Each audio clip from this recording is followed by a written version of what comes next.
In this video, I'm gonna teach you how to make Cash App Auto Accept.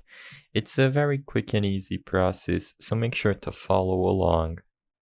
First, go to your banking page, and within your banking page, find the Deposits and Transfers option, which is usually listed after scrolling down from your cash balance.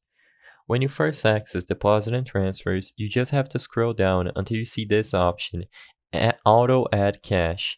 Automatically add funds to the Cash App from your bank at the Recurring tab at the bottom of the page.